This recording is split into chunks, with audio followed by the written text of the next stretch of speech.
Ya, selamat siang Bapak Ibu, para pengajar dan juga para peserta dalam kuliah umum ini hari ini.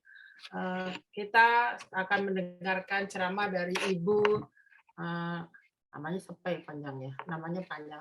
Rias Anto Rahmi Suharjo, tapi kalau kami biasa panggil Rias gitu saja ya.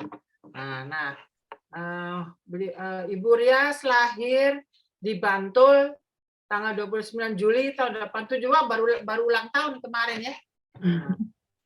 Bu Rias sendiri menempuh pendidikan S1 di UGM untuk sastra Indonesia itu tahun 2005 sampai 2009. Bersamaan dengan itu beliau juga kuliah di UNJ pendidikan bahasa Inggris S1-nya tahun 2006 sampai 2014.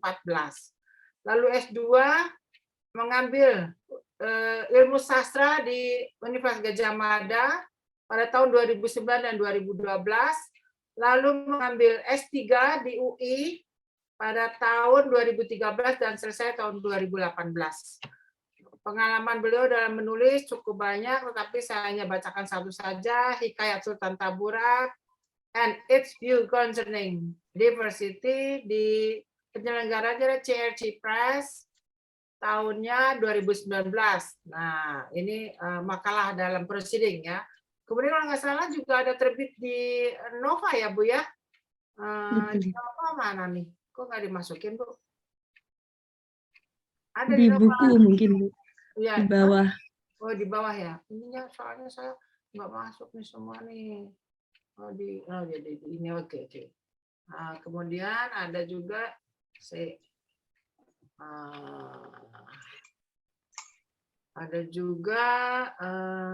Exodus Hikayat Sultan Taburat tentang naskah teks dan sarana berbagi rasa. Ini di Laboratorium Filologi FIUI tahun 2019, sebuah makalah dipresentasikan dalam Seminar Nasional Naskah dalam Kajian Antardisiplin pada era 4.0. Oke, terus kemudian ada buku ya, text cohesion in the manuscript Sultan Taburat dalam buku Nusantara Indigenous Knowledge, itu penerbitnya Nova Science Publisher, itu Scopus ya tahun 2020. Nah, ini sebagai book chapter dalam buku itu. Nah, mungkin untuk menyingkat waktu ini ada nanti CV-nya bisa dilihat saja nanti. Untuk memulai acara ini saya persilakan Ibu Rias untuk menyampaikan kuliahnya pada hari ini. Mari kita dengarkan. Selamat Bu Rias, silakan. Terima kasih banyak Prof. Titi. Tidak lupa juga saya aturkan terima kasih ke Pak Made, Bu Mamlah, berkat Ibu, Bapak, ya saya bisa bersambung bahasa, bertatap maya dengan Bapak Ibu di sini untuk berdiskusi mengenai penyalin naskah di Pecenongan. Terima kasih juga saya aturkan untuk Bapak Ibu, Mas-mas, Mbak-mbak yang sudah berkenan meluangkan waktu untuk hadir. Dan saya akan sangat senang sekali apabila nanti ada dari Bapak Ibu yang mungkin memiliki info terbaru tentang keluarga Fadli ini mau berbagi di forum ini. Baik, Bapak Ibu, saya mulai dengan share screen.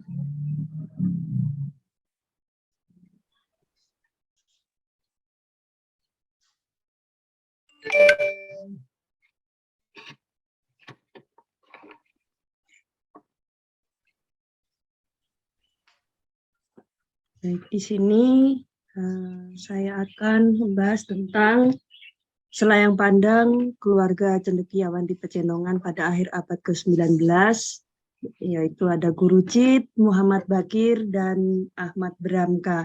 Tentunya buat Bapak Ibu, tema ini mungkin tidak asing lagi, ya sudah sering dengar tentang bagaimana skriptorium di Pecenongan ini. Nah, kali ini saya akan menyampaikan selayang pandang saja berkenaan tentang keluarga penyalin ini.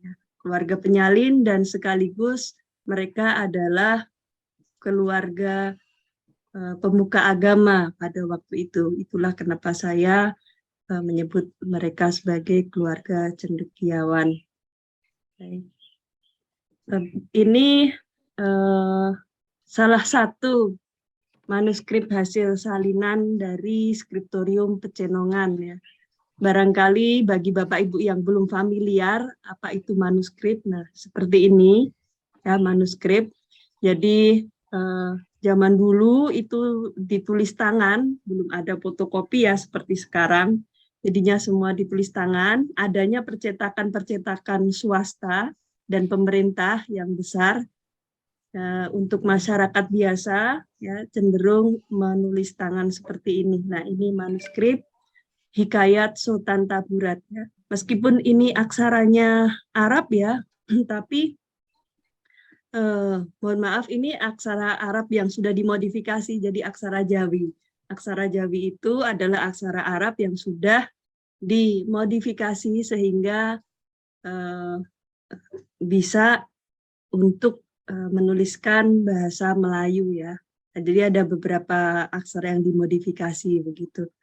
Jadi ini meskipun tulisannya Jawi ya, tetapi ini bahasanya adalah bahasa Melayu. Bahasa Melayu dan isinya adalah novel ya.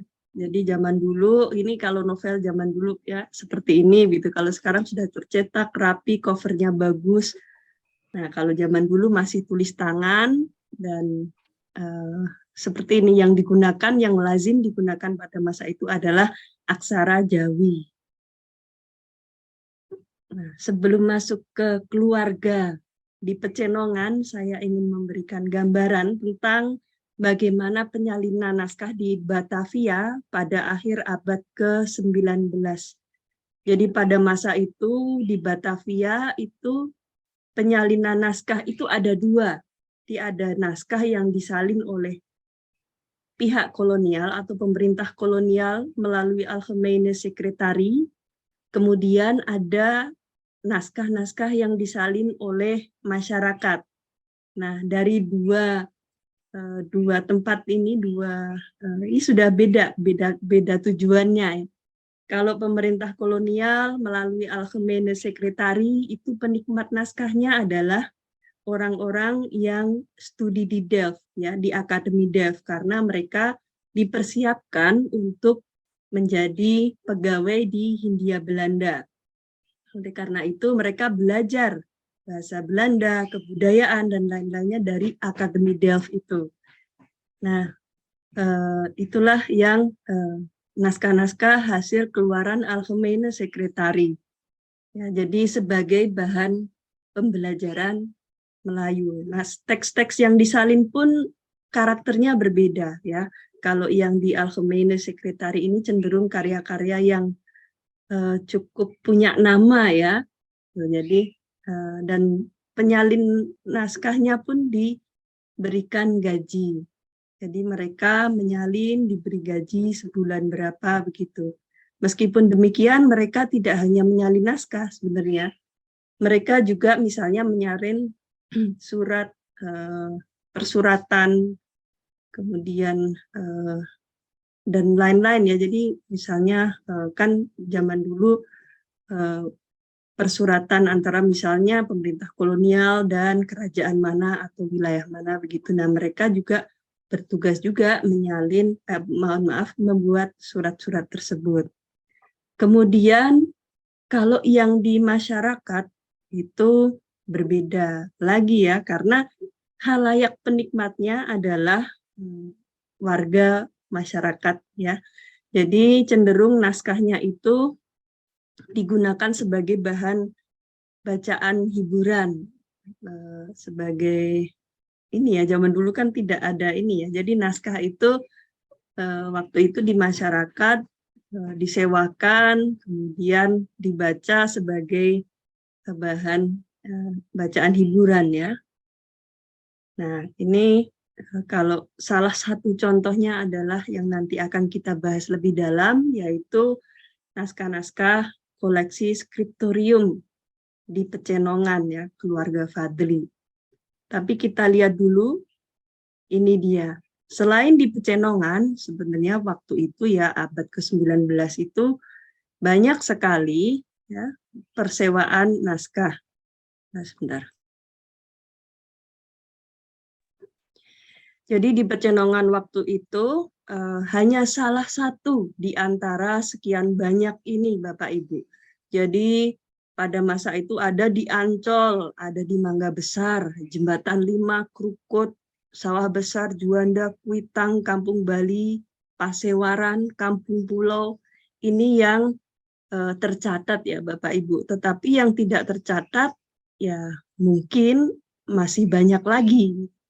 Ini yang diketahui dari tulisan-tulisan ilmuwan naskah ya, yang sudah meneliti tentang skriptorium gitu, menyebutkan ini.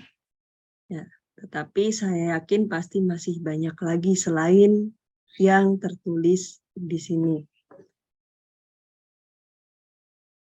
Ya, biasanya orang yang menyewakan naskah ini ada janda misalnya.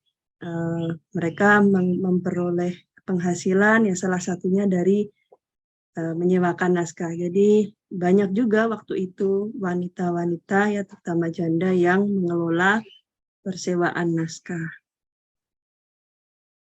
Nah, ini adalah para penyalin naskah ya di Batavia yang setidaknya saya pernah temukan baca di dalam naskah.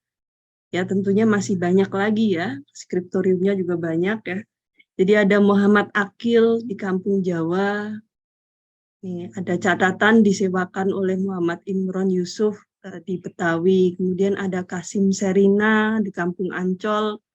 Ada Encik Saimun Kampung Pulau dan sebagainya. Ya. Ini yang dekatnya Muhammad Bakir ini ternyata ada juga nih Bakir Aladin kalau saya bacanya, mungkin di ilmuwan lain membaca berbeda ya. Kalau saya baca Bakir Aladin ini di Juanda, Gang Terunci. Nah ini mungkin dekat ya, sepertinya Juanda. Karena rumah Muhammad Bakir ini kalau dengan stasiun Juanda itu tidak jauh, jalan kaki mungkin sekira 5-10 menit saja sudah sampai. Kalau jalan kakinya cepat mungkin 5 menit sampai. Terus ada Tuan Gari, Usman. Ini Usman bukan Usmannya Pecenongan ya, Usman beda lagi. Kemudian ada Encik Muhammad Saleh. Kemudian ada Musafir di dalam negeri Betawi, Kampung Jawa. Jadi ada yang tidak menyebutkan namanya. Ada yang menyebutkan nama jelas, tetapi ada yang tidak menyebutkan namanya. Sebagai tambahan, Bapak Ibu, biasanya dalam naskah-naskah sewaan ini ada beberapa yang di bagian akhir ini ada catatannya. Misalnya, kita ambil nama di sini saja ya, misalnya nambung.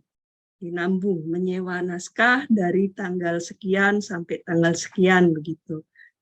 Jadi biasanya mereka ini menyewa naskah itu biasanya antara 2 minggu sampai sebulan.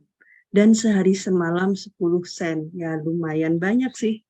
Nanti hitung-hitungannya kita lihat ya. Persewaan naskah 10 sen itu sama dengan berapa kalau sekarang nanti kita lihat. Ini. Kemudian biasanya itu naskah-naskah yang disewakan itu cenderung memiliki nama dan alamat terang. Kan banyak juga naskah yang anonim. Tapi kalau naskah-naskah yang disewakan cenderung memiliki nama, alamat terang, baik nama samaran ataupun nama asli. Kemudian rata-rata menyebutkan bahwa dirinya miskin. Lalu memerlukan uang sewa untuk membeli minyak, untuk membeli kertas, untuk membeli dakwat. Dakwat itu tinta. Jadi uang minyak. Kenapa uang minyak? Karena waktu itu masih menggunakan apa ya? Pelita ya yang di ini minyak gitu, jadi kadang menulis gitu kan membutuhkan penerangan ya. Itu makanya memerlukan uang minyak, kertas dan dakwat. Kemudian biasanya ada juga yang menyebutkan bahwa dirinya baru belajar menulis ya. Lalu ada imbauan jangan sampai kotor atau rusak minyak, ludah sirih. Nah dari sini mengapa kok ludah sirih ada ya? Berarti zaman dulu kalau membaca apakah dengan keras begitu atau dengan bersuara ya setidaknya Jadinya jangan sampai kena ludah sirih begitu. Dulu berarti orang-orang ini ya banyak yang makan sirih ya, dan ketika ludah sirih berarti kan ada sesuatu yang keluar. Kalau sesuatu yang keluar berarti pembacaan itu sepertinya tidak hanya dalam hati gitu. Kemudian segera kembalikan pada yang empunya. Lalu ada tarifnya. Biasanya tarifnya adalah 10 sen dalam sehari semalam. Atau kalau mau membeli naskah itu harganya 15 perak. Nanti kita hitung-hitung juga harga beli naskah waktu itu berapa. Ya, jadi untuk sewa 10 sen, tapi ada juga yang mematok harga 15 sen sehari semalam dan 15 perak untuk naskah yang ingin dimiliki atau dibeli. Nah ini Bapak Ibu kita akan mulai masuk ke skriptorium di Pecenongan. Ini Pecenongan zaman dulu, sekarang sudah ramai, gedung-gedung bertingkat, banyak kendaraan ya. Zaman dulu masih ini mobilnya seperti ini, dan kondisinya ya tidak sepadat sekarang. Lalu, nah kita masuk ke keluarga Fadli. Di Pecenongan inilah keluarga Fadli tinggal, tepatnya di Gang Langgar Tinggi. Kalau sekarang Gang Kingkit 9. Jadi Langgar Tinggi itu adalah sebuah masjid, ya, sebuah langgar ya, tempat ibadah di daerah belakang Hotel Red Top kalau sekarang ya, belakang Hotel Red Top dekat Stasiun Juanda. Nah, disitulah ya Muhammad Bakir dan keluarga Fadli ini tinggal. Nah, di sini keluarga Fadli ini seperti ini ya. Jadi Fadli kemudian memiliki anak bernama Usman. Lalu Usman ini memiliki anak Syafian, kemudian memiliki adik ya, Syafian ini memiliki adik Gurucit. Nah, kemudian Syafian memiliki anak Muhammad Bakir, Syafirin memiliki anak Ahmad Pujarab dan Ahmad Bramka. Nah, ini yang diketahui aktif menyalin naskah adalah Muhammad Bakir, Ahmad Bramka, ini naskah-naskah yang cenderung baru ya. Kemudian Syafirin. Syafirin ini jadinya pamannya Muhammad Bakir ya. Jadi sejak kecil ini Muhammad Bakir sejak masih timur mungkin ya, tidak kecil, itu sudah ditinggal ayahnya meninggal, kemudian Muhammad Bakir ini diasuh oleh pamannya, Gurucit. Di dalam naskah Hikayat Sultan Taburat, itu Muhammad Bakir menyebutkan bahwa beliau ini menumpang makan dan pakai dari mamanya kepada mamanya, gitu. Ya, Muhammad Bakir ini kemudian diasuh oleh Syafirin ini yang kemudian mencukupi kebutuhan dan mengasuh Bakir. Ya. Nah, jadi Muhammad Bakir dan Ahmad Bramka ini sepupuan. Nah, di sini di gambar yang kanan ini adalah maklumat Masjid Ar-Rahman. Jadi kalau dulu itu namanya Masjid Langgar Tinggi, begitu. Dulu disebut Langgar Tinggi karena sebuah langgar yang tinggi, gitu, jadi tingkat. Tetapi sekarang namanya sudah menjadi Masjid Ar-Rahman ya. Jadi pada waktu itu, pada masa Syafi'an dan Syafirin itu masih 2 tingkat ya, masjidnya masih bertingkat. Tetapi ketika pada masa Muhammad Bakir, ini guru Muhammad Bakir, ini sudah tidak tingkat lagi ya. Jadi masjid itu dari dulu sampai sekarang sudah mengalami perubahan-perubahan ya. Gitu. Yang sekarang sudah tidak tinggi lagi ya, sudah tidak seperti yang dulu lagi. Nah, ini Masjid Ar-Rahman ini kepengurusannya diwariskan secara turun-temurun ya. Jadi kepengurusan masjidnya itu secara turun-temurun dari Syafi'an, ayahnya Muhammad Bakir. Kemudian yang kedua adalah Gurucit ya, atau Syafirin, adiknya Syafi'an. Kemudian Muhammad Bakir, ini anaknya Syafi'an. Lalu kemudian Muhammad Sohibi, nah ini bin Syafi'un bin Usman bin Fadli. Nah, kemudian ini sepertinya perlu saya tanyakan lagi, atau barangkali ahli waris ada yang di sini ya, apakah jangan-jangan Fadli, Usman, Syafi'an, Syafirin, Syafi'un begitu.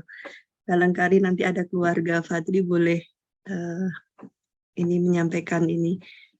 Kemudian ada Abdul Hamid bin Abdul Manaf, kemudian Mustajab Tikrus, warga negara, lalu ada Arnadi Mukti. Nah, Pak Arnadi Mukti ini adalah salah satu narasumber saya dulu waktu tahun 2010 atau 2009-an ya, tapi beliau sekarang sudah meninggal. Beliau ini cicit dari Guru Cit. Nah, demikian silsilah keluarga Fadli ini yang selain memiliki taman bacaan juga mengelola Langgar Tinggi ya, sebuah masjid yang sampai sekarang mungkin jamaahnya masih aktif ya, masih cukup banyak di sana. Kemudian ketika berbicara mengenai asal-usul keluarga Fadli, nah ini yang masih belum, menurut saya masih belum terang betul gitu asal-usulnya dari mana. Karena ketika Pak Chamberlain itu menyebutkan bahwa Fadli ini sebenarnya tidak dikenal sebagai nama keluarga Arab ya. Nah, lebih lanjut disebutkan bahwa mungkin saja ia adalah orang Melayu atau Jawa. Kemudian kalau saya membaca catatan silsilah dari ahli waris, ini keluarga Fadli ini dari Jawa ya, dari daerah Jawa. Tapi kalau melihat nama Guru Cit, ini ada kemungkinan juga merupakan keturunan dari Tionghoa ya. Tetapi ada hal lain juga. Saya tanya juga, saya mencari tahu Cit itu apa. Ternyata ada makna lain. Cit itu adalah selendang ya, selendang yang kalau si pitung itu bawa sarung, nah itu Cit namanya begitu. Salah satu informasi, Cit adalah sarung yang dikalungkan seperti si pitung, itu Cit namanya. Tetapi ketika saya membaca berselancar di dunia maya, mencari tahu asal mula warung buncit gitu, itu juga ada beberapa versi. Dan salah satunya menyebutkan bahwa karena dulu di sana ada pemilik warung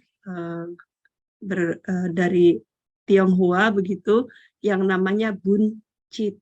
Nah, ini juga jadi apa ya? Jadi catatan juga, saya rasa perlu dipertimbangkan juga mengenai Cit ini.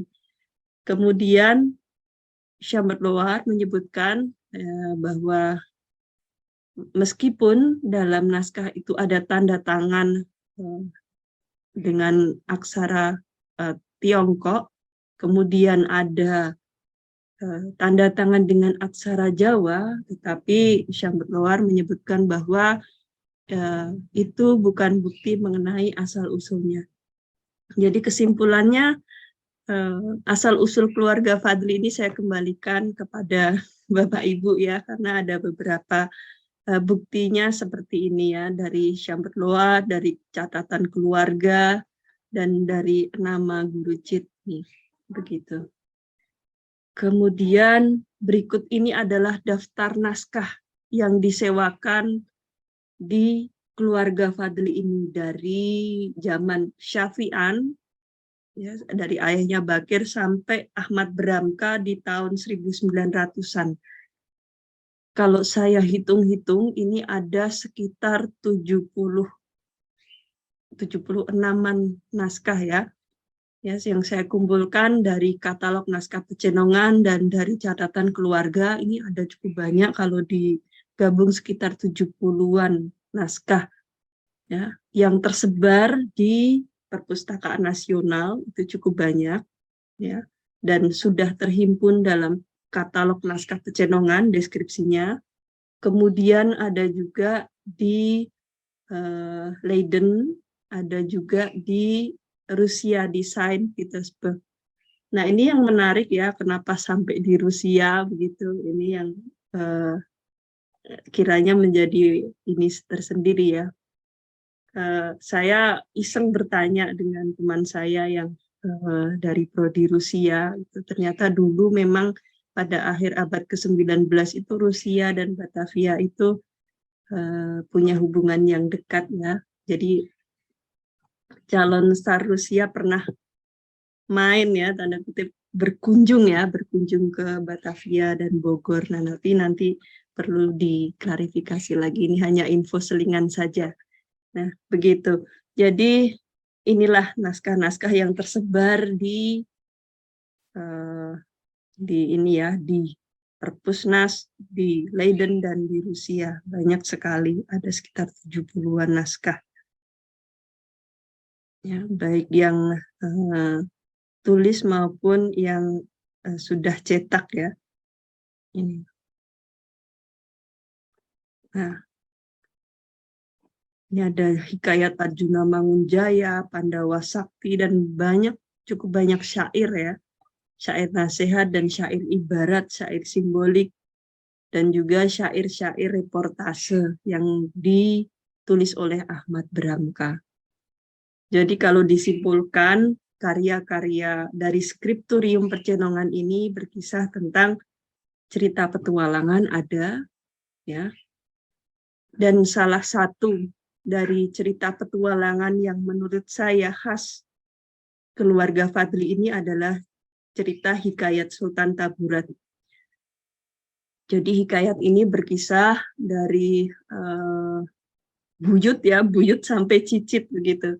Tapi di dalam cerita tersebut memuat saya menengarai di dalamnya itu ada simbolik-simbolik ya. Jadi ada unsur-unsur simbolik tentang ketuhanan dan ma'rifat. Itu menarik sekali. Ini cerita Hikayat Sultan Taburat ya. Sejauh yang saya telusuri ya, Hikayat Sultan Taburat ini hanya ada di Skriptorium Pecenongan ini ya.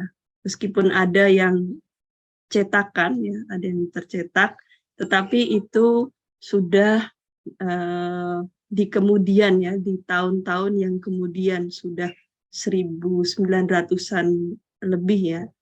Nah, Hikayat Sultan Taburat ini disalin sekitar tahun 1800-an 80 atau 1870-an begitu. Sampai 1890-an. Jadi panjang ya ceritanya, dan itulah ya cerita petualangan khas dari Pecenongan, Hikayat Sultan Taburat dari Skriptorium Pecenongan, maaf. Kemudian yang kedua adalah cerita wayang. Cerita wayang ini juga khas ya, khas dari Skriptorium Pecenongan, khususnya Muhammad Bakir. Ya, jadi cukup banyak ya variasinya, ada Jaka Sukara, ada Hikayat Wayang Arjuna, ada yang berkisah tentang Pandawa dan sebagainya ya, cukup banyak ya. Kalau di Melayu cerita wayang ini saya kira yang paling banyak itu ada di Skriptorium di Pecenongan ini ya, dan bahkan unik ya. Jadi Muhammad Bakir suatu ketika menonton wayang di Kampung Jagal Pasar Senen untuk kemudian menyalin kemudian membuat cerita, menuliskannya ke dalam prosa ya. Kalau tidak salah lakon Jaka Sukara yang diteliti Bu Dewaki Kramadibrata. Jadi proses kreatifnya itu unik ya, tidak hanya menyalin naskah gitu, tetapi ternyata juga dari misalnya menonton wayang dan sebagainya, sehingga jadilah suatu karya. Nah, cerita berikutnya adalah cerita Panji. Cerita Panji, syair Ken Tambuhan, gitu, dan satu lagi saya lupa apa ya. Kemudian cerita Islam juga ya, cerita Islam, jadi cerita yang misalnya tentang Ika Muhammad Saman kalau tidak salah, kemudian Nabi Bercukur juga ada ya, itu cukup banyak juga. Dan yang terakhir adalah syair.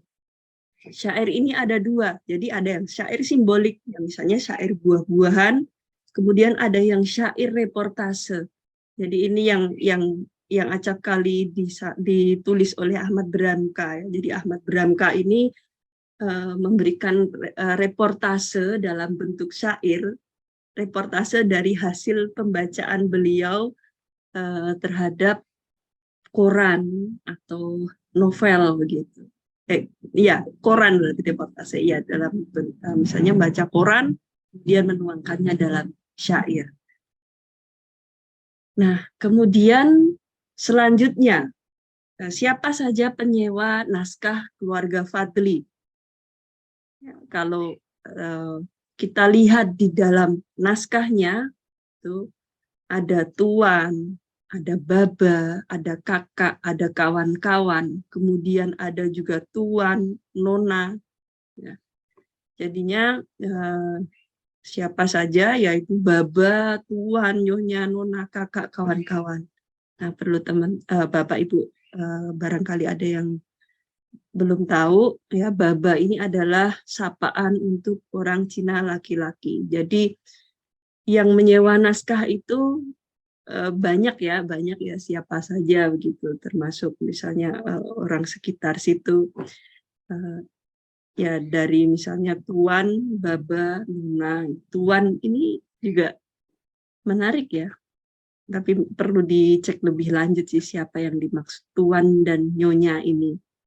Berarti tidak hanya laki-laki waktu itu yang menyewa naskah dan membaca naskah, tetapi juga perempuan juga menyewa naskah. Pada masa itu saya kira orang bisa membaca naskah itu atau orang bisa menulis naskah itu tentunya bukan orang sembarangan ya, tentunya adalah orang yang terpelajar di masanya.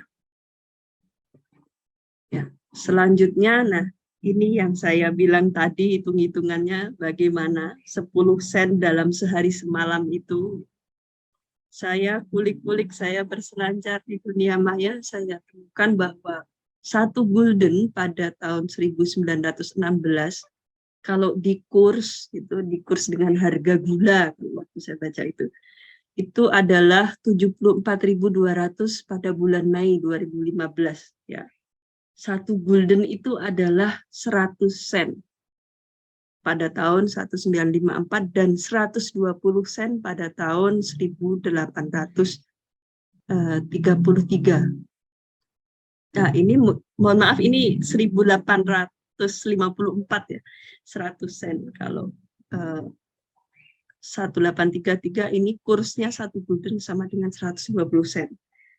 Nah, Muhammad Bakir ini era kepenyalinannya sekitar 1860 sampai 1900 ya. Jadi kalau sehari semalam itu berarti kira-kira 7.420 rupiah. Nah, kalau tahun 1870-an ya mungkin bisa lebih mahal lagi ya. Ini ya.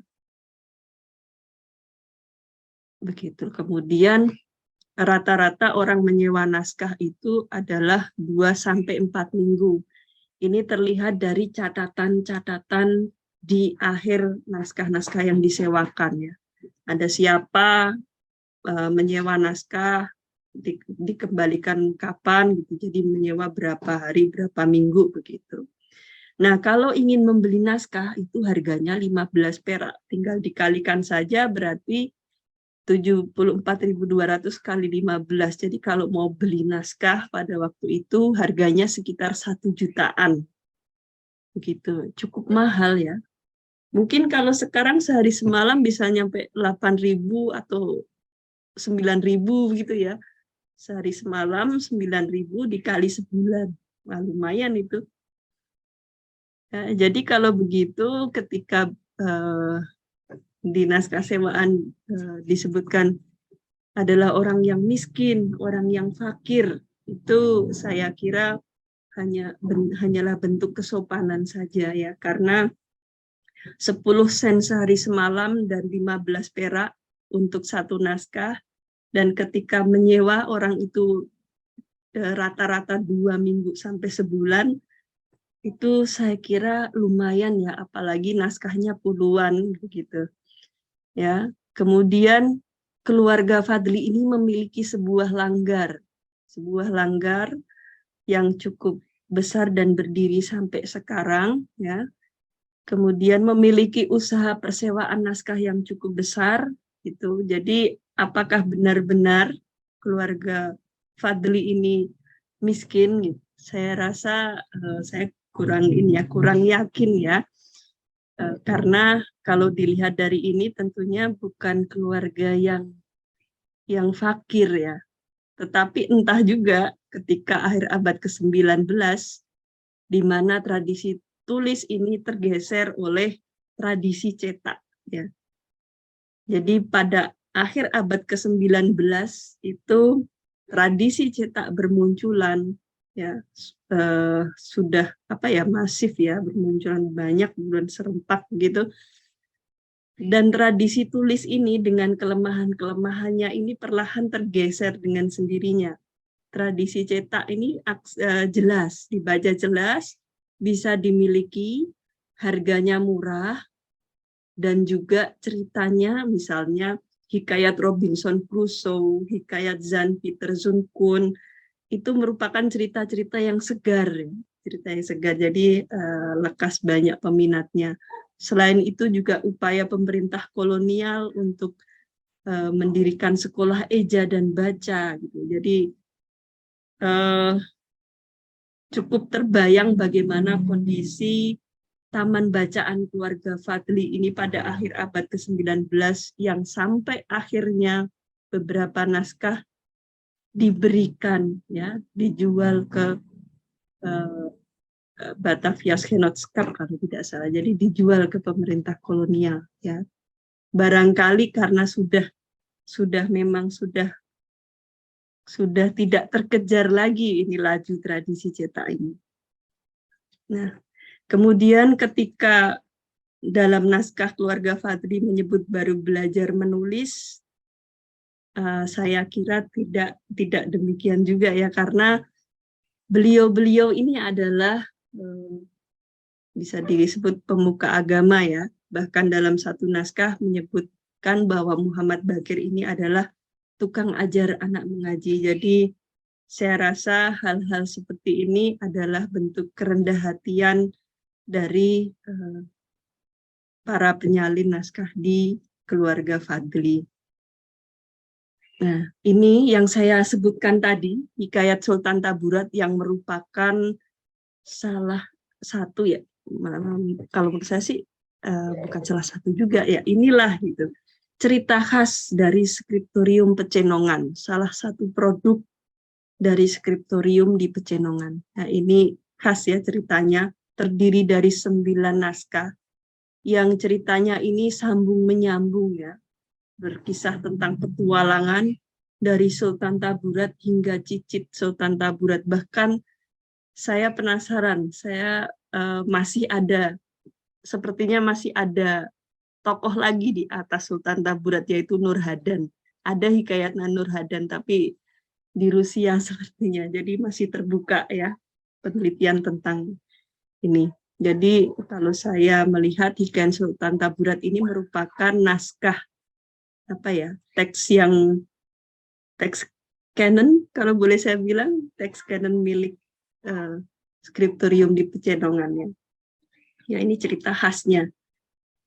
Nah, ini adalah makam, mohon maaf, bukan makam, batu nisan dari Muhammad Bakir ya. Ini konon menurut info dari ahli waris dulu makam Muhammad Bakir ini ada di Langgar Tinggi, tetapi sekarang sudah dipindahkan. Nah, ini kebetulan beliau, Mas Anton Haris ini pernah nyimpan ini ya, saya potret. Ini tanda tangan Muhammad Bakir ya. Tanda tangan ini pula yang menjadi ciri khas dalam beberapa naskah yang beliau salin ya.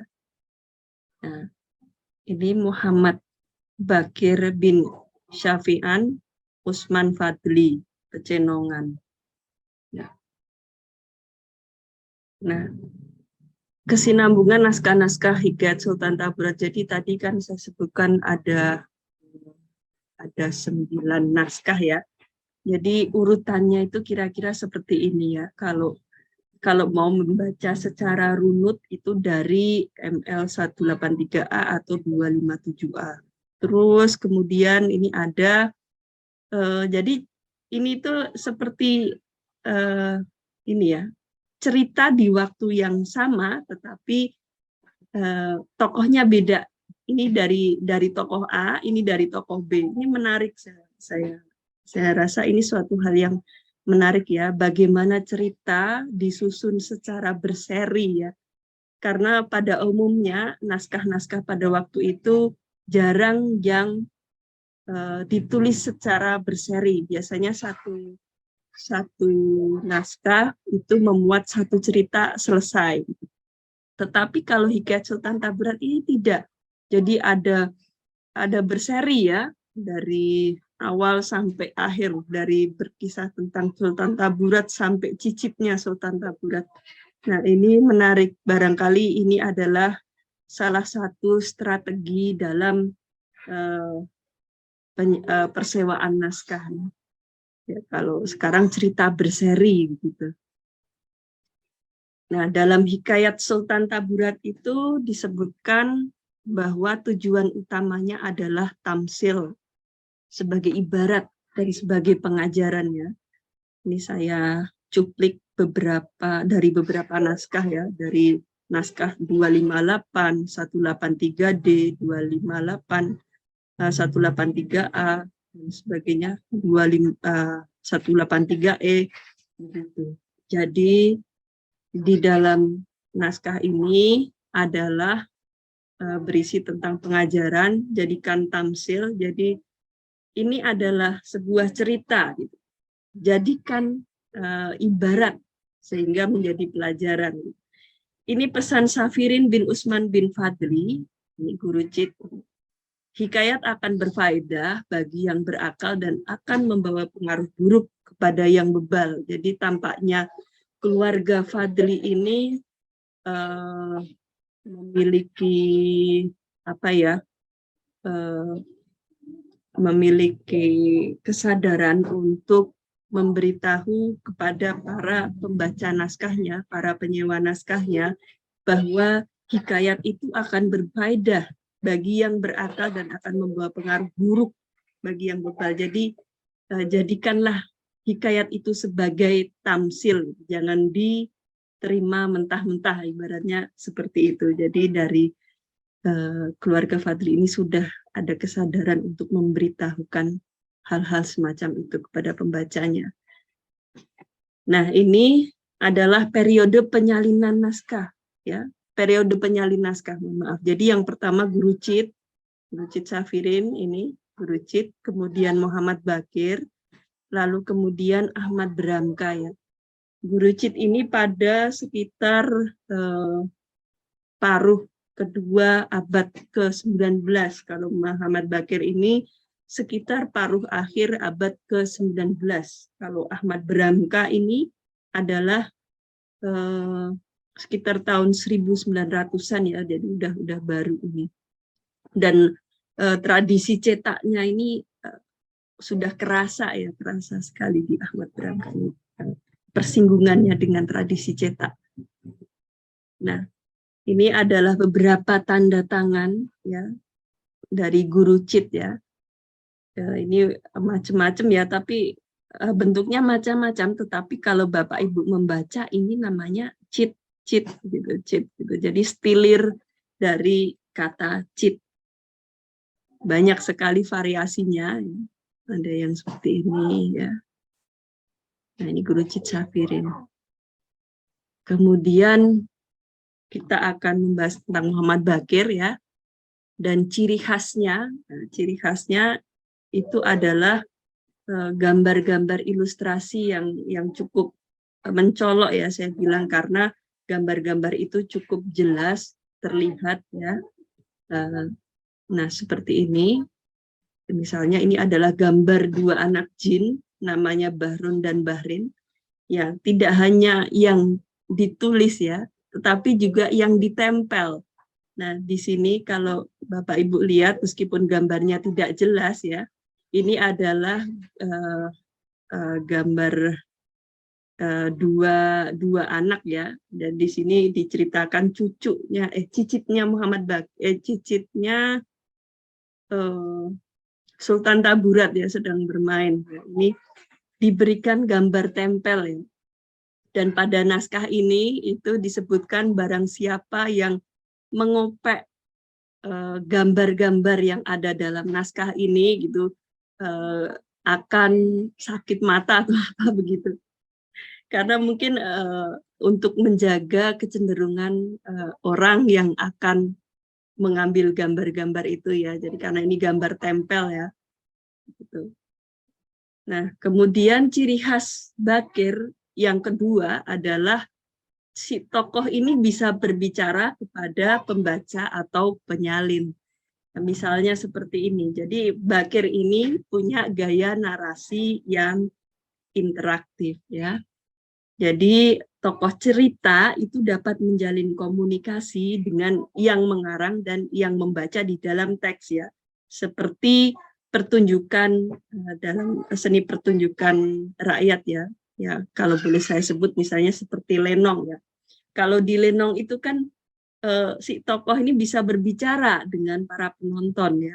Dalam lenong tokoh juga bisa berbicara kepada yang ininya ya. Dalangnya ibaratnya ya. Jadi misalnya hai penonton, ngobrol ke penonton, ngomongin tokoh lainnya. Nah, itulah gaya narasi yang interaktif yang ditemukan dalam naskah-naskah Bakir. Misalnya begini, jika demikian hendaklah segala hamba Allah yang membaca hikayat ini ingatlah baik-baik. Si tokoh loh menasehati orang yang membaca untuk mengingat baik-baik bahwa barang siapa yang tidak hendak membinasakan dirinya, jangan sekali-kali menipu pada taulannya yang baik karena membawa binasa atas dirinya sendiri. Nah, itu ya. Kemudian ada juga ya tokoh yang mengata-ngatai pengarangnya ya. Disebut tetapi gilanya orang yang mengarang akan menuliskan cerita ini. Nah, itu kan ada interaksi ya antara tokoh dengan tokoh ini berbicara ya, berbicara kepada pengarangnya ya. Kalau Jawa bukan berbicara sih, lebih tepatnya kalau menggunjing terlalu pedas ya. Kalau Jawa ngerasani gitu, yang pengarangnya gila, ceritanya begini, cerita sedih begini misalnya. Nah, inilah gaya interaksi, gaya narasi yang interaktif dari Muhammad Bakir. Nah, kemudian Ahmad Bramka. Ya, Ahmad Bramka ini adalah sepupunya Muhammad Bakir ya. Nah, Ahmad Bramka ini aktif terutama setelah tahun 1900. Ya, beliau ini aktif menyadur dan mengarang ya. Jadi menyadur dan mengarang dari bacaan koran, novel atau bahkan syair lainnya. Nah, Ahmad Bramka ini menulis beberapa syair, misalnya syair Tuan Gantis di Betawi. Nah, ini terinspirasi dari sebuah berita di koran yang berkisah tentang perampokan Java Bank di Batavia tahun 1902 ya. Nah, ini terinspirasi dari koran sehingga jadilah syair Tuan Gantis di Betawi ini. Kemudian ada syair Nyai Dasima, kemudian ada syair Muhammad Saleh, ya. Kemudian syair Tambasia, lalu syair Nonakin Gyoknyo, ini dari prosa, jadi prosa dibikin syair gitu, dan sebagainya ya. Ya, jadi cenderung ke reportase ya, jadi baca dari koran, baca berita, dengar berita, kemudian dibuat syair begitu. Nah, kalau boleh dikerucutkan ya, jadi karakteristik produktivitas karyanya itu kalau Guru Cip itu cenderung mengarang ya dan menyalin ya. Kemudian kalau Muhammad Bakir ini cenderung mengarang dan menyalin, berbeda dengan Ahmad Bramka. yang cenderung menyadur ya suatu koran atau novel untuk dijadikan syair, banyakkan syair. Kemudian syair-syair itu cenderung ada beberapa yang ke arah reportase, misalnya yang betul sudah kejadian di Betawi pada seperti itu. Ya. Itulah bedanya Guru Cip Muhammad Bakir dan Ahmad Bramka.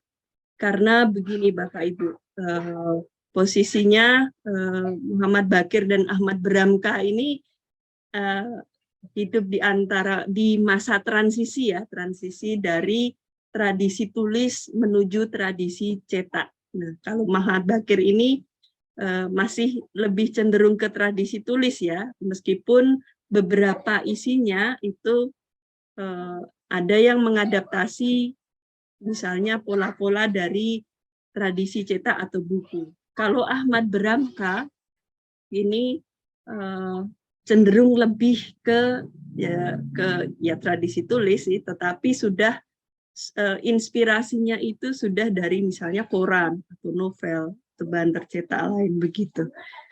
Ya.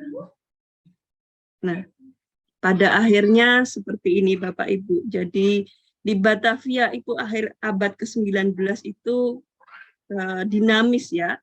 Tradisi tulis itu masih ada, tapi tradisi cetak juga mulai berkembang. Jadi hidup beriringan ya. Meskipun kemudian salah satu di antaranya terdesak dan mengalami kemunduran ya, sampai akhirnya tradisi tulis hilang gitu. Karena tidak ada lagi pendukungnya. Orang-orang sudah lebih ke tradisi cetak ya.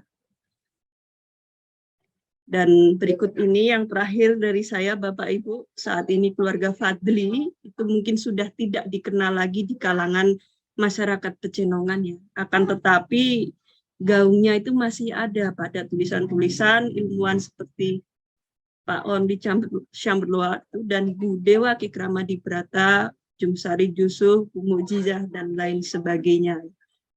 Saya kira 3 penyalin naskah ini adalah sosok cendekia ya, termasuk dalam sosok cendekia di Pecenongan. Mereka menyalin naskah sebegininya, dan mereka juga punya langgar di situ, langgar tinggi namanya di situ untuk belajar mengaji, dan sampai sekarang pun masjid itu masih tetap aktif ya dengan jamaahnya. Demikian Bapak Ibu yang bisa saya sampaikan, dan terima kasih. Saya kembalikan Prof. Titi. Ya, baik. Terima kasih Bu Rias. Kita tepuk tangan dulu sebagai bentuk penghargaan kepada Ibu Rias. Kita sudah mendengarkan penelitian yang sifatnya kodikologis banget ya, kodikologis banget. Di situ ada persewaan naskah, ada penyalinan dan sebagainya, itu kodikologis banget. Ini saya latarnya nggak bisa dibuang, gimana caranya buangnya ya? Hah? Kok ini masih sosialisasi? Ini nih gimana saya harus buangnya nih? Saya nggak ngerti cara membuang latar saya ini loh. Di itu. Nggak apa-apa Bu, nggak apa-apa. Iya Bu. Bukan ini Nggak apa-apa Bu. Sebetulnya penyusunan SKP waktu kapan itu? Kemarin itu loh. Dipasangin pisah terus saya malah nggak bisa buangnya. Baik Bapak Ibu sekalian, ceramah Ibu Rias ini sebetulnya dalam rangka kuliah Khasanah Naskah Nusantara yang pada tahun ini, pada semester ini, tahun lalu saya berkenan dengan informasi mengenai naskah-naskah tertentu ya. Jadi waktu tahun lalu saya menampilkan pemakalah dari Leiden itu Pak sebenarnya Dick van der Meij untuk naskah Sasa, terus kemudian Pak siapa lagi naskah Sunda itu Pak Undang, naskah Bugis Ibu Profesor siapa namanya, siapa sih yang dari Makassar itu? Alah kok lali dia tua nih, bener nih udah pikun nih. Ibu siapa? Mamna, ingat nggak? Dari Makassar. Nurhayati. Ibu Nurhayati. Aduh, sampai lupa, kalau dia tahu bisa saya diomelin sama sahabat sendiri namanya lupa. Tapi jangan. Saya memang pelupa kalau udah soal nama, suka lupa aja. Nah, terus ada satu lagi Pak Linus ya, Pak Made ya. tahun lalu ya, itu bicara tentang naskah Bali.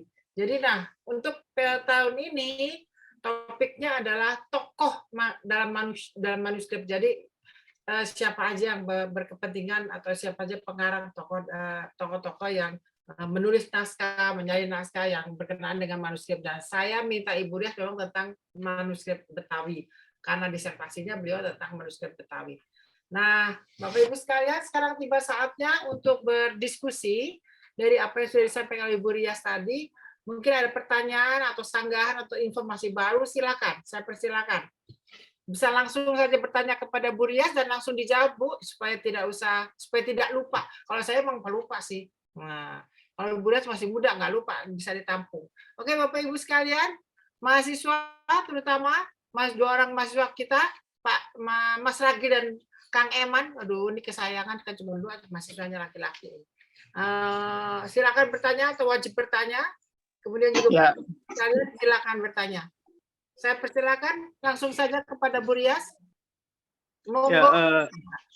Sebut namanya. Terima kasih, Prof. Ya. Saya Eman, mahasiswa 22, angkatan 22. Ini sih cukup terkesan sih, Prof. Sebenarnya belum bertanya. Hanya saya ini sih keingetan karena di Pecenongan itu kan dekat dengan Museum Gajah ataupun KBG. Nah, di mana para akademisi baik yang dari Belanda ataupun sekelas Pak Hussein ataupun Pak Purwocaroko kan ada di Museum Nasional, dan itu banyak sekali manuskrip-manuskrip. Jadi kalau ngelihat kajian siang ini sebenarnya masyarakat lokal pun dari segi literasi ataupun yang lainnya itu bisa tergambarkan, ya sedikit tergambarkan pada masa misalkan awal abad ke-20-an ataupun akhir abad 19 misalkan. Karena itu sih kalau dari perspektif saya ngelihatnya cukup menarik, karena letak Museum Gajah ataupun KBG itu tidak begitu jauh dengan Pecenongan gitu. Itu bisa jadi antitesis antara pihak ilmuwan-ilmuwan kolonial ataupun ilmuwan dari elit dengan pihak-pihak dari masyarakat. Mungkin baru itu sih, Prof. Belum ada pertanyaan, hanya langsung kepikiran ada dua perbandingan antara yang masyarakat sama yang punya dari pemerintah ataupun dari kelompok-kelompok elit orang-orang kolonial sih. Mungkin saya baru itu, Prof. Belum pertanyaan sih. Kasih.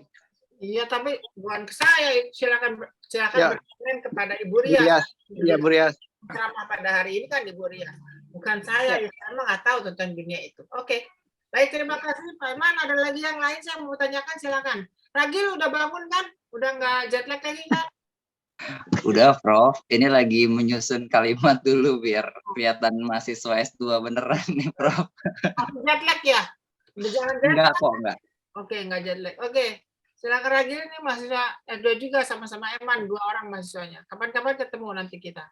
Siap. Selamat siang, Prof. Titi, Bu Rias, dan Bapak Ibu sekalian. Terima kasih atas waktunya. Salam kenal, saya Ragil, mahasiswa S2 juga sama Mas Eman. Nih kita duo S2. Jadi sebenarnya saya pengen ngasih apresiasi yang sangat besar Ibu Rias. Ya Bu, kita ketemu lagi. Tadi tuh jujur saya sepanjang dengerin itu agak geleng-geleng ya Bu, karena di sarjana kemarin kebetulan tugas akhir saya tuh dijeblosin Pak Tommy buat bahas kodikologi juga. Cuman jujur Prof, sepanjang perjalanan nyusun tugas akhir itu kan nyari bahan kodikologi itu susah ya, apalagi Bu Rias tadi bahas sampai perhitungan masalah harga sewa yang sangat detail itu. Saya jadi sedikit penasaran gimana ya Bu Rias dalam proses penelusuran itu menemukan sumber-sumber yang valid untuk dipegang sebagai acuan, karena di penelitian terakhir tugas akhir saya bahkan masih ada sedikit keraguan, bahkan kayak naskah itu kan sumber paling benar gitu. Di dalam naskah itu jadi kayak ada informasi-informasi yang benar nggak ya, atau beberapa sumber yang kita pakai untuk acuan memutuskan sebuah informasi itu valid atau tidak sebagai sebuah hasil penelitian seperti itu Bu. Karena jujur saya masih sangat keren banget ini sampai sedetail ini dapat dari mana gitu. Terima kasih Bu Rias, Prof. Titi, salam. Silakan, Bu Rias. Baik, terima kasih Kang Eman dan Mas Ragil. Ini yang pertama saya mau mencoba menanggapi dulu dari Kang Eman ya. Jadi begini Kang, kalau di naskah-naskah Muhammad Bakir atau di Skriptorium Pecenongan ini kebetulan sejauh ini khususnya di Taburat dan beberapa naskah lain itu tidak ditemukan tentang jejak-jejak kolonial ya. Bahkan dalam satu cerita itu ada dalam satu cerita di Hikayat Sultan Taburat itu menyebutkan begini. Jadi seorang tokoh itu rindu bermain bersama teman-temannya Nasrani di terangnya rembulan gitu. Tetapi tidak yang kolonial yang gimana, tetapi lebih ke malah ke multikultur ya. Jadinya di sana itu di Pecenongan itu ya meskipun beliau ini adalah keluarga pemuka agama, tetapi tidak sungkan ya untuk bergaul dengan pemeluk agama lain di lingkungannya. Kalau melihat dari teksnya ya, karena ada satu tokoh yang digambarkan begitu. Jadi demikian Kang Eman. Jadi memang kalau secara ini tidak ada, kebetulan belum ditemukan jejak-jejak kolonial di naskah itu. Jadi murni ini ya. Kemudian untuk Mas Ragil, nah ini pertanyaan yang menarik ini. Salam jumpa ya, lama tidak bersua. Ya gini Mas Ragil, memang agak ini ya, kebetulan saya kalau sumbernya dibilang valid ya saya sendiri sebenarnya tidak 100% meyakini itu gitu. Jadi saya berselancar sih, memang berselancar mencari tahu info-info, ada yang membahas ini itu, jadi saya melihat itu gitu. Bisa dicek juga Mas Ragil melalui misalnya dalam buku The History of Java itu kan ada termasuk catatan-catatan harga barang. Nah, catatan harga barang itu bisa dihitung dengan misalnya barang beras zaman dulu itu berapa. Di History of Java itu ada beberapa rekap ya. Saya lupa barangnya, misalnya kopi atau beras gitu. Nah, kalau sekarang itu misalnya berapa. Nah, itu kursnya begitu Mas Ragil ya. Jadi untuk yang secara valid mungkin bisa dibandingkan dengan catatan-catatan di zaman dulu gitu, kemudian dibandingkan dengan sekarang. Demikian. Ya. Ya, masih ada yang lain silakan. Mbak Devi? Silakan. Iya, halo Mbak Rias. Iya, Mbak. Mau tanya, maaf kalau tadi mungkin udah dijelaskan ya di awal karena tadi telat. Tanya, kalau tidak salah kan di kalau Pohon Muhammad Bakir juga di cerita kalau menulis di Gang Trunci. Nah, Gang Trunci itu letaknya di mana? Pengen tahu. kalau sekarang itu apa gitu, di mana gitu Gang Trunci? Tadi sih pengen tahu. Terima kasih. Iya. Terima kasih Mbak Devi ya. Mbak Devi ini juga ini ya Mbak ya, tesisnya tentang naskah-naskah yang disewakan ya di Batavia ya. Nah ini untuk Gang Terunci ini saya masih belum bisa menemukan Mbak Devi, barangkali Mbak Devi ada info gitu. Itu yang naskahnya Bakir Aladin ya di Gang Terunci ya? Iya itu saya waktu itu sempat tulis sih, emang itu jadi saya lupa sambil cari juga. Jadi dia itu memang tulis Gang Terunci tapi kelihatannya bukan di Pecenongan ya? Sepertinya kalau Pecenongan tidak ini sih, bukan Gang Terunci sih. Iya, tapi emang ada naskah Bakir di kolofonnya dia ada tuh yang menulis di Gang Terunci gitu. Apa saya lupa itu apa namanya kolofonnya, naskah yang mana lupa. Cuman itu tadi itu Gang Terunci, cuman jadi pengen tahu gitu. Iya. Tapi Langgar Tingginya tuh di Pecenongan ya? Iya, Pecenongan, bukan di Pekojan. Ada kan ya di Pekojan ya, Langgar Tinggi juga. Nah, ini Langgar Tinggi yang di Pecenongan ya. Kebetulan saya pernah ke sana dan ketemu ahli warisnya dan dijelaskan ini Langgar Tinggi, dan tadi maklumat masjid itu juga ada di Masjid Langgar Tinggi itu, Mbak Devi. Ya. Untuk yang Gang Terunci mungkin perlu ini ya Mbak ya, dicari di Kayaknya catatan itu peta kolonial itu zaman penasaran. dulu.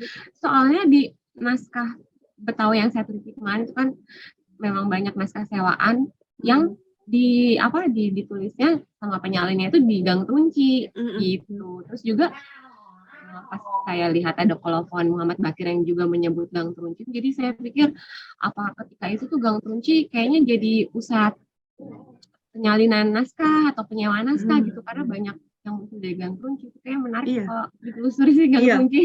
Iya, menarik itu Mbak. Bisa jadi penelitian selanjutnya nih, jangan-jangan menyalin naskahnya nggak hanya di Langgar Tinggi gitu kan. Iya. Kalau menurut info dari ahli waris memang tinggalnya dulu Muhammad Bakir di sebelah Langgar gitu. Tetapi sekarang sudah tersebar ya, sudah nyebar di mana-mana gitu. Jadi apakah dulu rumah tinggalnya itu tidak hanya di situ gitu? Apakah di gang lain, jangan-jangan di tempat lain tapi masih di Pecenongan? Nah, itu juga ini sih Mbak. Seru sih Mbak. Misteri Gang Terunci. Perlu diutak-utik lagi itu. Udah, makasih ya. Terima kasih Mbak Devi. Bisa dicek nasional mengenai geografis pada waktu itu, daerah-daerah itu di mana aja, mungkin bisa cek di situ, bisa cari di arsip nasional, barangkali ada datanya di sana. Saya kira. Iya, PR Prof. Ya. Oke, ada baik ya, silakan. Ini ada kawan-kawan dari Dinas Kebudayaan juga Bu. Kemarin sempat saya share ke Bu Ati, ke Kepala Museum Seni. Nah, mungkin teman-teman dari Dinas Kebudayaan atau Museum Seni Jakarta ada yang dikonfirmasi atau ditanyakan. Silakan aja langsung. Ada nggak ikut hadir nggak di sini? Kalau di Zoom-nya sih ada Bu, kalau di Zoom ya, tapi di silent. Silakan aja, jangan malu. Mumpung ketemunya di dunia maya kan nggak langsung, jadi bisa nanya apa aja. Ya Burias kalau bisa jawab kan jawab, kalau nggak bisa jawab kan mari kita menjadikan PR kan begitu. Iya. Ya, silakan saja bertanya, masih ada waktu. Iya memang ini sih Bu, kalau keluarga Fadli ini Bu, istimewa sih sebenarnya, bisa termasuk sayang untuk dilewatkan gitu, karena ini ada tokoh cendekia loh di Pecenongan pada masa itu gitu. Barangkali bisa lebih diperhatikan gitu. Ya, silakan. Nanti coba kita ini Bu Rias, coba kita saya sih cukup menarik karena fokus saya ke museum juga Mbak di ICOM. Nah, nanti bisa coba kita ke kepala museum atau teman-teman di permuseuman ini ya tadi sepakat dengan Bu Rias, harus diangkat, harus sering dinarasikan ke publik juga tentang cendekia di Batavia atau di Betawi ini. Nanti mungkin bisa mohon izin untuk ditindaklanjuti Ibu, nanti mungkin saya secara ini sih. Ya kan, jadi tokoh di Betawi ini kan bukan cuma khususnya Tamrin gitu. Sekarang ini penulis naskah itu juga penting karena dia juga mengangkat budaya Betawi kan, dengan peran dan tokohnya yang luar biasa ini kan bisa kelihatan sekarang gitu. Mungkin bisa diusulkan, saya tidak tahu. Ya, saya rasa ini Mas Eman, terima kasih ini. Karena sayang sekali begitu, karena ada yang bahkan dengan taman bacaannya kan sebenarnya membentuk memperlancar literasi di daerahnya begitu. Jadi banyak yang menyewa naskah, banyak yang akhirnya belajar dan sebagainya. Karena dari naskah itu kan ada ibarat, ada tamsil seperti yang disebutkan oleh si penyalin naskah, bacalah tamsil tamsil dan ibaratnya begitu ketika membaca hikayatnya. Itu kan sebenarnya bentuk upaya untuk mengajarkan sesuatu kepada pembacanya. Terlepas dari itu, memang mereka adalah tokoh agama pada masa itu di situ. Dan barangkali naskah ini ya akhirnya menjadi ini juga kan, jadi salah satu upaya untuk untuk memberikan sesuatu kepada pembacanya. Ya, lagi pula juga naskahnya juga bukan cuma naskah bersifat keagamaan, juga banyak yang bersifat sastra, mendidik masyarakat pada waktu itulah dengan cara persewaan naskahnya itu. Secara tidak langsung kan seperti itu ya. Iya betul, Prof. Oleh Pak keluarga Fadli itu. Luar biasa memang, dan agaknya wajar juga kalau dia diajukan sebagai salah satu tokoh nasional Betawi ya. Jadi bukan cuma Husni Tamrin. Mungkin supaya nanti Pak Anies bisa bikin nama jalan Fadli. Dia sekarang sudah bikin ganti nama jalan sekarang dia ganti dan marah-marah tuh masyarakatnya karena KTP-nya kan harus ganti gitu ya. Pak Anies kan gitu. Nah ini mungkin salah satu nama yang harus diabadikan di daerah Pecenokan, malah mungkin dinamakan Jalan Fadli sebagai orang pengingat bahwa ada tokoh sastra ya di situ, bukan tokoh sastra, tokoh keilmuan yang di bidang sastra tulis gitu ya. Kan dia begitu. Di bidang sastra tulis ya, memintarkan masyarakat, mensosialisasikan literasi gitu kan, menyadarkan orang tentang hakikat membaca dan juga mengajari orang tanpa sengaja kan. Kalau karya sastra itu sebenarnya sifatnya pengajaran, cuma dilakukan dengan cara sengaja dan tidak sengaja. Tidak sengajanya mengajarkan sesuatu tidak langsung. Kan kalau karya sastra itu sifatnya memang mana suka ya. Di situ kan ada sifat ya kalau mau paham pada sesuatu ya baca, bisa mengikuti, kalau tidak mau ya nggak apa-apa, sekedar dibaca saja. Tapi sekedar dibaca pun orang akan tahu, seperti tadi ibarat tadi ya, itu kan mengajarkan orang juga gitu. Cuma nggak pakai apa namanya, pakai karya sastra kan jadinya tidak terasa kalau manusia itu diajari kan begitu. Nah, manusia itu paling males kan kalau diajarin gitu kan, paling jengkel kalau diajarin, dia merasa pinter sendiri gitu. Tapi kalau melalui karya sastra kan tidak, tanpa sengaja dia diajari, dia mau. Baik, yang lain ada, silakan bertanya. Mungkin Prof, saya satu lagi Prof, itu lebih pengen meyakinkan terkait korpusnya, memang untuk ini hanya dari katalog Pecenongan ya Bu Rias ya. Jadi belum di museum-museum yang lain ataupun dari tempat-tempat lain ya Bu untuk guru chip ini. Tadi saya agak kurang ini Bu. Recording in progress. Baik, ini Kang Eman. Jadi naskah-naskah yang ada di Skriptorium Pecenongan ini kalau di Pecenongan mungkin sudah tidak ditemukan lagi, tetapi hanya bisa ditemukan di Perpustakaan Nasional RI, kemudian di Leiden, kemudian di Rusia, di Saint Petersburg, begitu. Nah, kalau di daerah enggak ya, di provinsi waktu itu? Kalau di provinsi, di daerah-daerah lain, saya kebetulan belum menemukan yang seperti itu begitu. Maksudnya itu Bu, ya. Misalkan di punya perpustakaan daerah Jakarta, maksudnya, atau museum di Jakarta, berarti di tempat tadi 3 tempat tadi ya Bu, di Leiden, di Perpustakaan Nasional, sama di Saint Petersburg itu ya, yang kajian Ibu. Oke deh. Iya. Ya, kalau di katalog, saya coba lihat di katalog naskah daerah sih, memang saya tidak mengecek dengan detail, jadi saya baca satu-satu tidak. Tapi saya pesimis ketika di daerah lain ada begitu. Ya karena ini konsentrasinya Jakarta mungkin ya. Jakarta. Iya, ya, karena mereka juga memberikan naskahnya ke Batavia Genootschap gitu. Tidak terdengar catatan misalnya sejauh ini dari beberapa peneliti belum ada yang menyebutkan bahwa naskah-naskah Patli ini ada di daerah mana gitu di Indonesia itu selain di Perpusnas. Belum ada kabar itu sih, Kang Eman, jauh Iya, Bu. ini. Pengen memastikan berarti memang Iya. korpus kita bisa dari sana sih lebih banyak. Iya. Mungkin Yang di nanti kalau Rusia itu. oh di Rusia. Iya, Iya. yang di Rusia sepertinya masih kelanjutan dari cerita yang Taburat ini. Ada beberapa kelanjutannya di sana. Ada sekitar 2 naskah mungkin.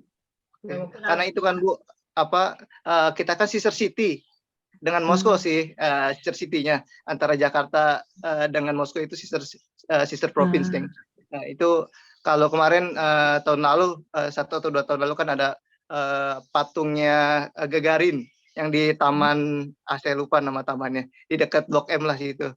Di Jakarta Selatan itu ada patung Gagarin itu, nah itu salah satu simbol sister city.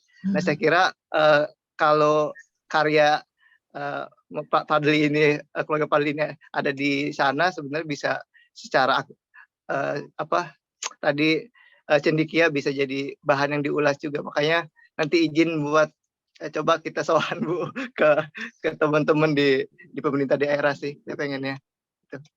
Iya, ya Kang Eman, terima kasih Kang Eman. Ya.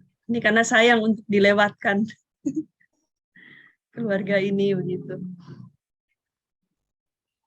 Sepakat.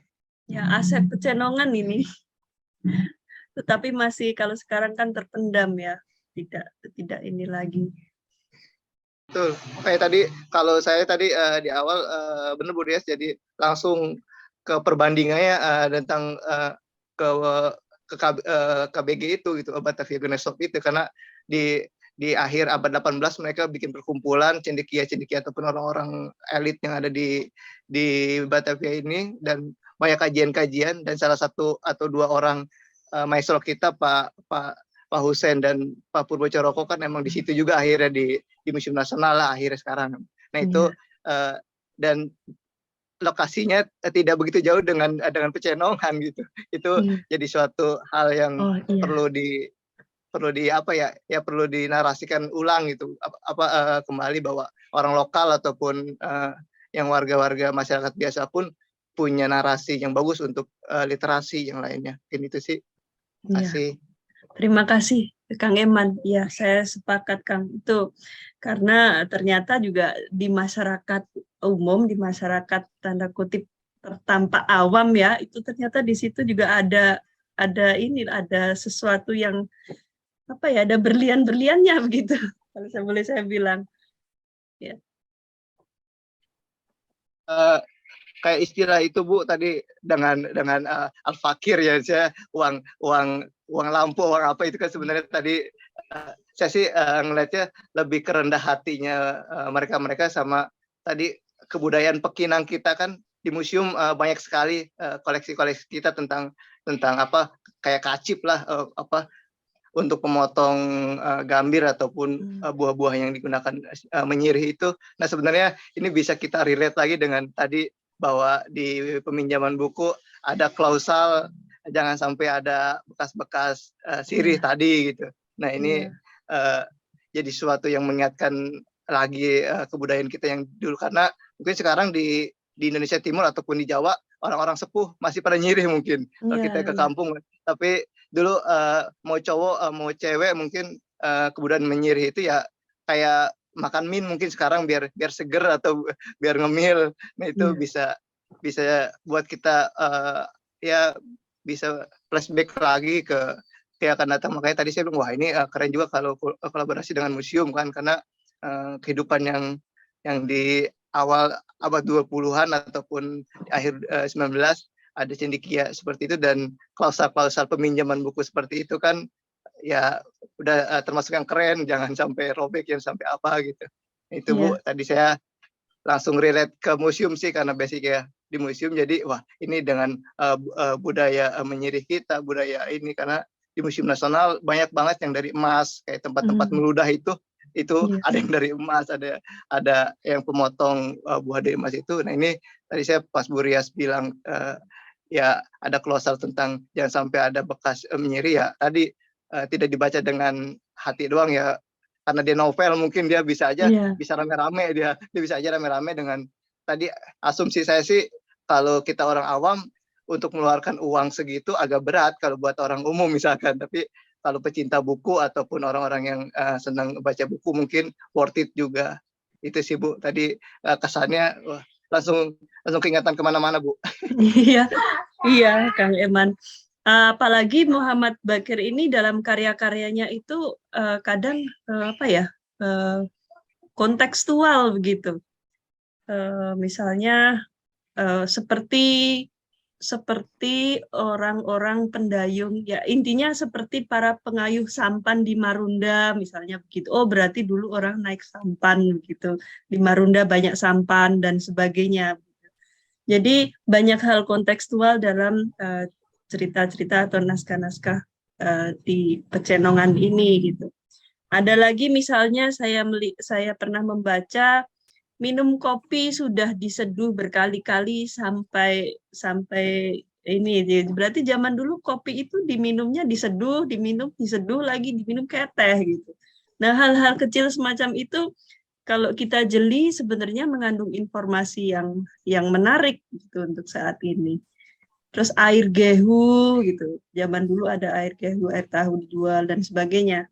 Itu memang ini sih kalau membaca naskah, kalau bisa jeli dan kebetulan dapat naskah yang kontekstual itu menarik untuk tambahan info gitu, info-info tentang mungkin masa lampau begitu. Nah mungkin Bu Rias satu lagi sih, ya ini satu terus, ini sih yang agak mengganjal di saya tentang reportase tadi agak menarik gitu kan, istilahnya tadi ada beberapa karya kan memang dari ya bisa kreativitas dari menonton tadi wayang atau yang lainnya. Nah ini reportase kan lebih ke jurnalistik dan menyajikan informasi buat masyarakat ya pastinya kan ya yang lagi kekinian di waktu itu gitu. Nah kalau dari Bu Rias kemarin lihat karyanya seperti itu cukup signifikan ataupun hanya 1-2 itu Bu yang tadi dari karya siapa?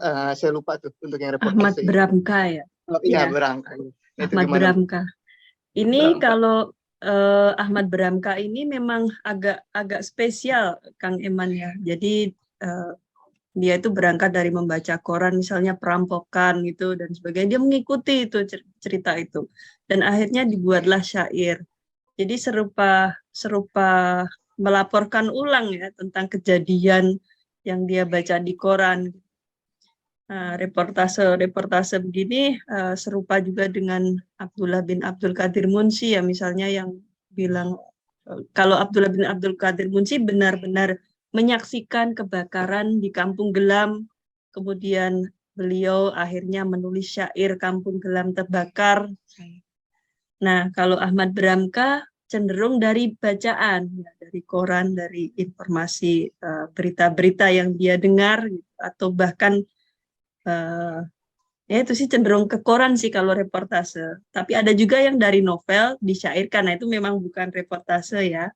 Tetapi ciri-cirinya Ahmad Bramka ada beberapa dari naskah Ahmad Bramka yang misalnya sudah betul kejadian di misalnya apa cerita Nyai Dasima yang sudah betul kejadian. Nah begitu-begitu modelnya. Jadi serupa melaporkan sesuatu yang benar-benar terjadi gitu.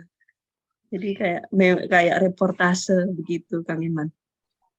Bu, makasih banyak karena pada zaman itu kan pasti pressure dari kolonial itu cukup tinggi dan kalau kita lihat sejarah tentang cetakan ataupun koran kan di awal-awal abad 20 lebih banyak tentang pergerakan atau tentang ya kolonialisme seperti itu tidak begitu mudah gitu, makanya untuk ke syair-syair tadi yang tentang reportase cukup jadi pembeda sih dan salah satu yang kreatif yang apa ya suatu yang wah lah di zaman seperti itu bisa kreatif. Ya. Terima kasih Bu Rias. Ya, terima kasih Kang Eman. Karena masa hidupnya Ahmad Bramka ini pun juga berbeda sih ketika tradisi cetak itu sudah mulai kokoh begitu, sudah berita-berita sudah diterbitkan dan sebagainya. itu juga yang akhirnya mempengaruhi model karyanya Ahmad Bramka ini yang berbeda dari penyalin-penyalin yang sebelumnya, begitu di masa yang sebelumnya. Ya, oke, terima kasih Kang Eman. Sama-sama Ibu, saya banyak belajar hari ini. Ya. Terima kasih kembali Kang. Baik, masih ada yang lain yang mau bertanya? Silakan, waktunya masih cukup. Kalau ada yang mau bertanya, Ibu Seti Devianti mau bertanya, silakan. Ada Ibu Nanda Khairia. Silakan kalau bertanya, kalau berminat. Riko. Bu Nanda dari ini Bu, dari MUI Jakarta, beliau sedang ini juga tuh minat juga tentang manuskrip di Jakarta. Namanya mana? Ibu Silakan Mbak atau Ibu kalau mau dikonfirmasi atau mau nanya sekalian. Bu Nana, Bu. Mangga, Bu. Silakan kalau mau bertanya.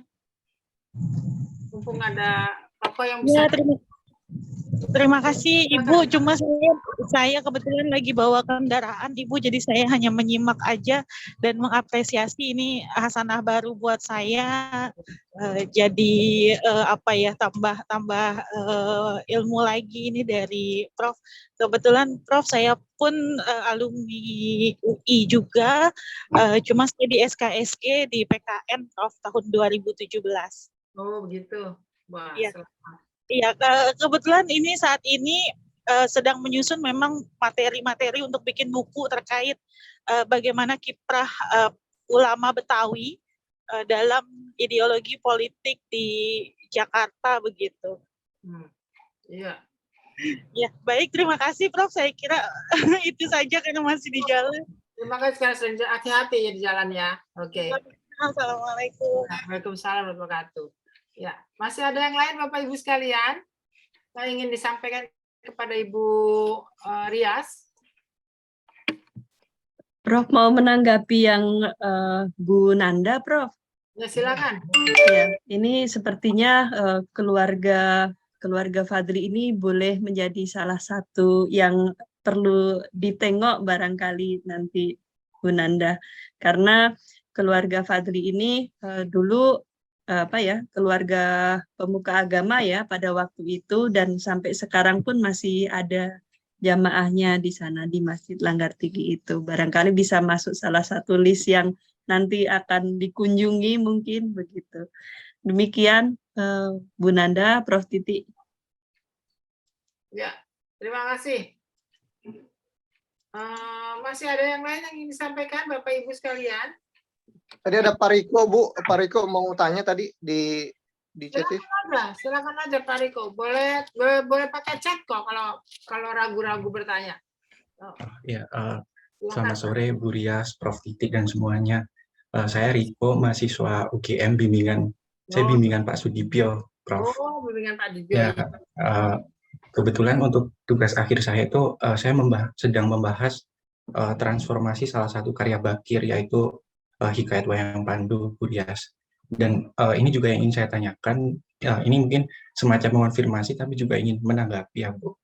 Sejauh mana Bu Rias meyakini bahwa informasi dari Bakir, misalnya dia mengatakan berkaitan dia baru belajar dan baru bisa bahasa Melayu, itu merupakan satu bentuk kesopan santunan, Bu. Apakah itu tidak terkait dengan misalnya kemampuan berbahasa? Karena dari salah satu poin dalam tugas akhir saya merekonstruksi mengenai kemungkinan asal-usul keluarga Bakir ini dari mana itu.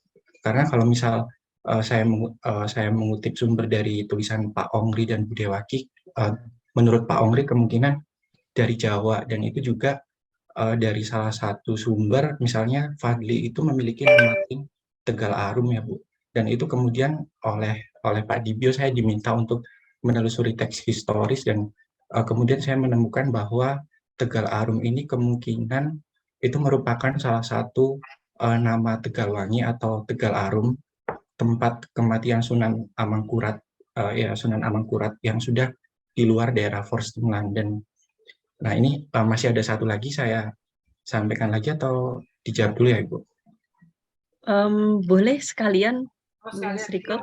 Ya, Yang kedua ini saya menanggapi ya Bu, untuk yang tadi di slide Muhammad Bakir tadi ada pernyataan bahwa tokoh mampu berbicara kepada pengarang dan pembaca. Kalau saya pribadi cenderung kurang bahkan tidak setuju dengan pernyataan itu ya Bu, karena menurut saya itu bukan tokoh yang berbicara, karena pada dasarnya itu merupakan tindakan dari Muhammad Bakir yang dia berposisi sebagai narator. Ini berkaitan dengan salah satu poin saya, yaitu merekonstruksi kira-kira Muhammad Bakir ini menyalin cerita wayang bagaimana itu. Karena kalau menurut Bu Dewaki dari beberapa ceramah beliau yang saya ikuti, kemungkinan Muhammad Bakir ini menonton kemudian mencatat. Nah, di sini saya agak meragukan itu, karena apakah memungkinkan dari pengamatan wayang, kemudian dia menyalinnya secara verbal, sehingga kemudian saya mencoba mengaplikasikan teori modern yaitu naratologi untuk melihat bagaimana dia sebagai penyalin itu memosisikan tokoh-tokoh yang ada dalam narasi itu. Ya, saya pikir demikian Bu. Terima kasih. Baik, terima kasih Mas Riko. Saya akan mencoba menjawab ya. Memang kalau dari silsilah keluarga, dari surat silsilah keluarga disebutkan Fadli ini adalah Tegal Arum ya, disebutkan dari Jawa Tengah begitu. Kemudian untuk melacak ini ya, Mas ya, silsilahnya ya dari bahasa-bahasanya mungkin bisa dilihat ya. Lalu barangkali apa tadi mungkin saya terlewat yang pertanyaan pertama. Itu apakah tidak terkait dengan kemampuan, memang terkait dengan kemampuan berbahasanya itu, karena dia juga mengatakan kalau masih baru belajar menyalin. Ya. Oh, baik-baik. Untuk belajar menyalin, saya rasa Muhammad Bakir ini dibesarkan oleh keluarga ulama ya. Mohon maaf, keluarga pemuka agama di Pecenongan waktu itu gitu. Dari Syafirin, kemudian dari Syafi'an, itu dari sudah ada riwayat di situ gitu. Ketika beliau menyebutkan masih belajar menulis, itu sepertinya perlu dijadikan pertanyaan gitu. Apakah benar-benar beliau itu memang sedang belajar gitu. Sekelas Muhammad Bakir, dan beliau adalah kemudian menjadi pengurus Masjid Langgar Tinggi periode ketiga kalau tidak salah, dari pemuka agama di situ. Apakah benar-benar beliau ini sedang belajar menulis? Bukankah beliau adalah guru mengaji? Itu disebutkan tukang ajar anak mengaji begitu. Jadi itu mungkin perlu dikritisi apakah benar begitu Mas. Ya.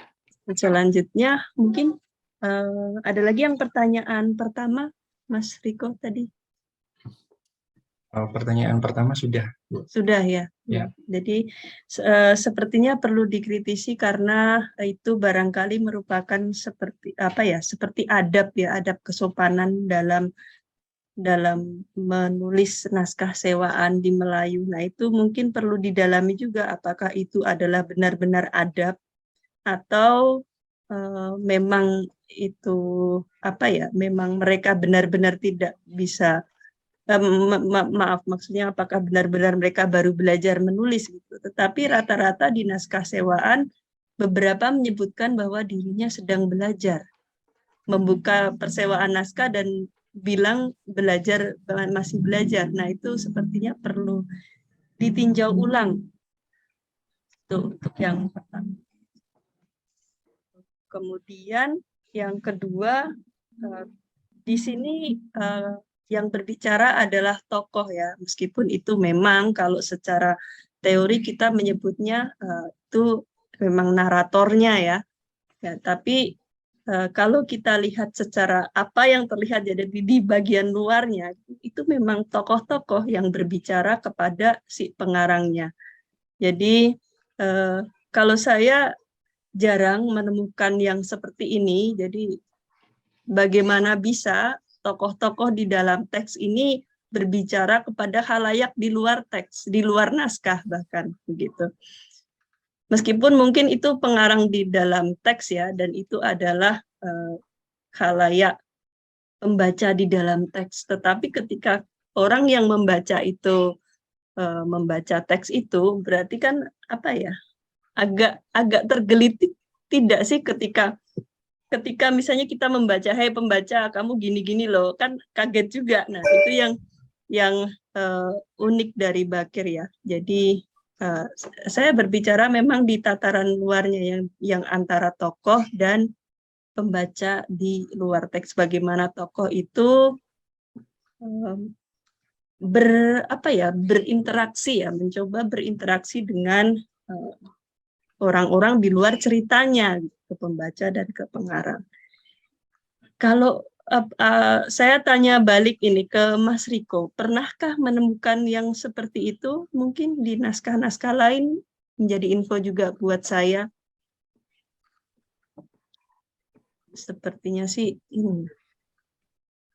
Kalau sejauh ini saya belum menelusuri di teks lain sih Bu, karena poin saya itu sebetulnya untuk mencoba merekonstruksi bagaimana Bakir itu menyalin dari setelah dia menonton wayang kemudian bisa menghasilkan teks itu. Nah, kalau menurut Bu Dewaki kan seperti yang saya sampaikan tadi, beliau menonton kemudian mencatat. Nah, ini yang menurut saya agak meragukan apakah dua hal itu bisa dilakukan dalam waktu yang bersamaan. Itu sebabnya kemudian dengan naratologi tadi, saya pikir beliau hanya mencatat poin-poinnya, kemudian mengembangkan itu, atau yang oleh Koster itu disebut memanjangkan puitika atau fiksionalisasi itu. Nah, salah satu bentuk fiksionalisasinya itu seperti misalnya tokoh tadi bisa berinteraksi, seolah-olah bisa berbicara dengan khalayak di luar teks tadi. Ya, terima kasih Mas Riko. Ya, itulah salah satu ininya Bakir ya, bagaimana dia secara dinamis dalam membuat karyanya, dan itu merupakan salah satu strategi naratifnya Bakir. Karena di naskah-naskah teks-teks yang lain saya rasa cukup jarang ditemukan hal begitu gitu.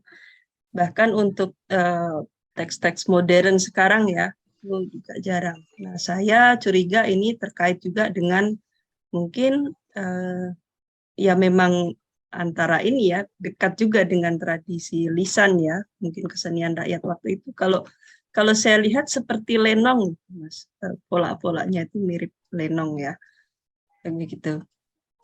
Nah, untuk yang menonton wayang di Kampung Jagal Pasar Senen itu, jadi Bakir menonton semalam suntuk, kemudian baru menuliskannya. Proses kreatifnya seperti itu. Masih ada Pak Mas Riko. Ya sebetulnya Burias kalau misalkan dialog yang antara pengarang mengajak bicara penontonnya atau pembacanya, di situ pembacanya ya. Nah, itu sebetulnya dalam buku yang saya pernah tulis itu Babat Arung Bondan itu penulisnya begitu. Jadi dia ngajak pembacanya untuk ini coba lihat itu Mas Asi ini begini gitu. Dia bicara langsung dengan pembacanya itu. Jadi kita suka tertawa. Saya waktu menulis itu saya tertawa gitu. Saya pikir ini penulis ngeledek, bukan ngeledek. Dia ngajak kita pembaca itu untuk larut di dalam cerita yang dia tulis gitu. Ada dialog-dialog yang antara si pengarang dengan pembacanya. Tapi pembacanya kan cuma bilang ngomel sendiri karena si penulisnya kan nggak tahu dari mana gitu ya. Jadi sebenarnya gaya itu juga ada di dalam naskah Jawa gitu.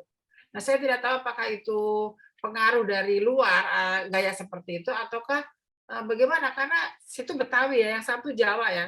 Babat Arung Bondan itu kan orang Jawa yang nulis, walaupun tidak diketahui siapa penulis, ya anonim kan. Dan abadnya juga antara abad 19-an lah seperti itu.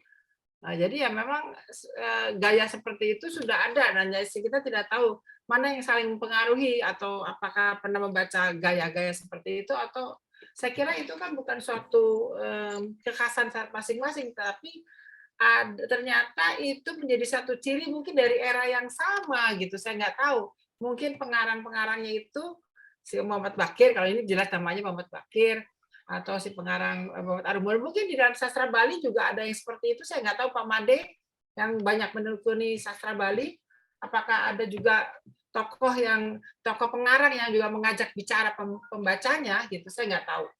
Ya, kalau Jawa ada, ternyata sepengetahuan saya ada, yaitu Babat Arung Bondan. Itu lucu, saya sampai bicara khusus tentang si penulisnya gitu, bagaimana dia sangat lucu gitu, karena komen-komennya lucu, membuat kita tertawa gitu.